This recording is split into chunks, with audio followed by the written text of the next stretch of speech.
Lordy, lordy. Obsidian has now fulfilled every single one of my wishes. For a note-making app, at least.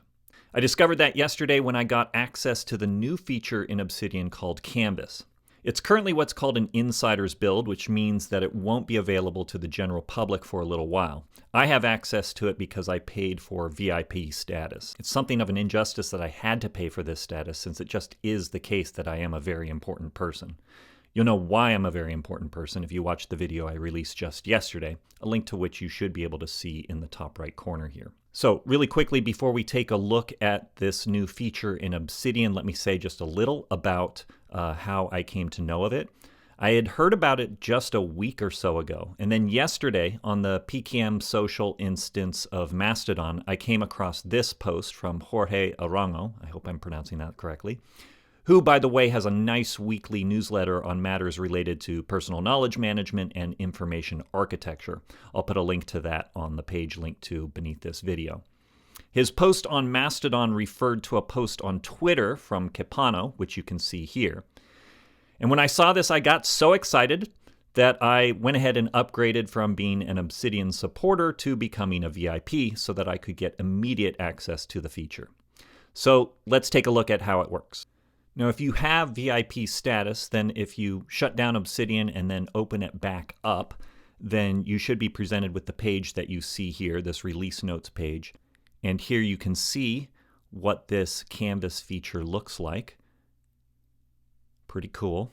So we're looking here at the Obsidian vault that I use for all matters related to research. So to invoke the new feature, I am going to invoke the command palette. I'm on a Mac, so that is going to be the command key plus P. And then I'm going to start typing the word canvas. And here you can see it says create new canvas. So I'm going to click on that. And then you can see that the interface has changed. There are options down here to drag and add a note from the vault. There's an option to drag and add media from your vault, and there's an option to drag to add a card. There's also some features over here that you might want to enable. You can enable grid snapping, which makes it so that your various cards and whatnot that you put on the page are easier to line up with each other. So I'm going to click on this to enable the grid snapping. And then first thing I'm going to do is drag out a card. Now, alternatively, you can just double click on the canvas to create a card. So no need to drag it if you don't want to do that. I'm going to delete this. And then when you have a card here, then you can type something. So I'm going to type Obsidian Canvas is super dope, because it is. Click out of there. Now you have a couple options here. You can make this larger. So if you've got more text in here, you can make that larger. You can add color to this. So let's go ahead and make this one, since it's Obsidian we're talking about, we'll make it purple. Let's put another card here to show the next feature. So next feature. And I'm not going to color this one, but here you can see this dot here, and you just grab it and pull it over to the card that you want to make a connection to. And here you can see that snapping feature. So I've created an arrow here, and check this out. You can also change the color of the arrows. So if you have a use case for that, you can do that. Now, another thing that is really cool here, so I'm going to go over to my ideas here. I'll maybe go in and check out what I've got under race and racism for now.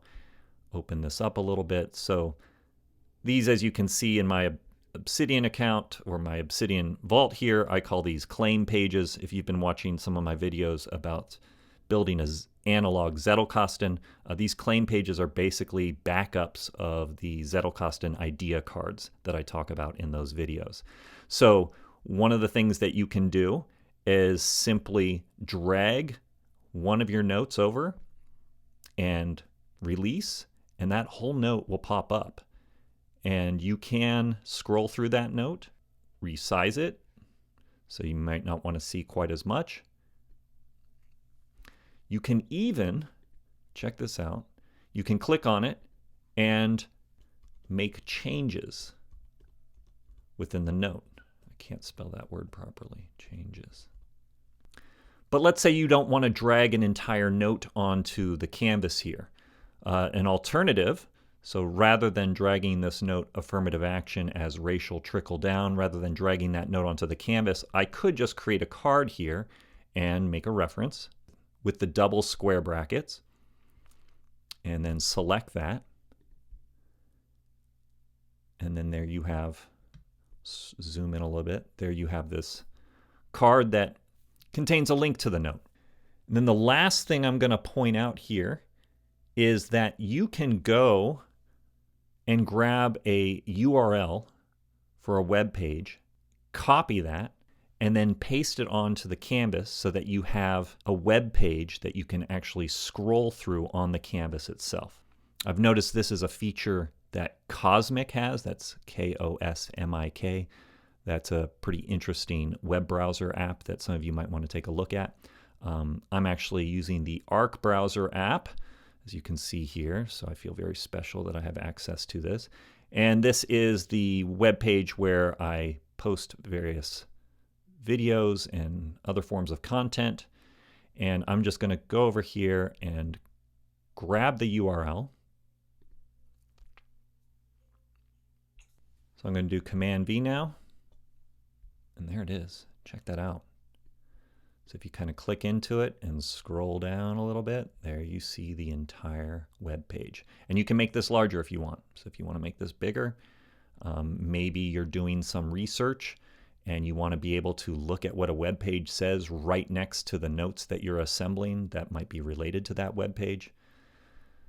So yeah, this is super cool. If you absolutely cannot wait to access this feature, check out the resources section on the web page linked to beneath this video, which contains a link to this Obsidian page that explains the different tiers and what you get when you sign up for them. And now that I'm looking at this, it appears that maybe I could have gotten access to the feature without paying $50 to upgrade from supporter to VIP.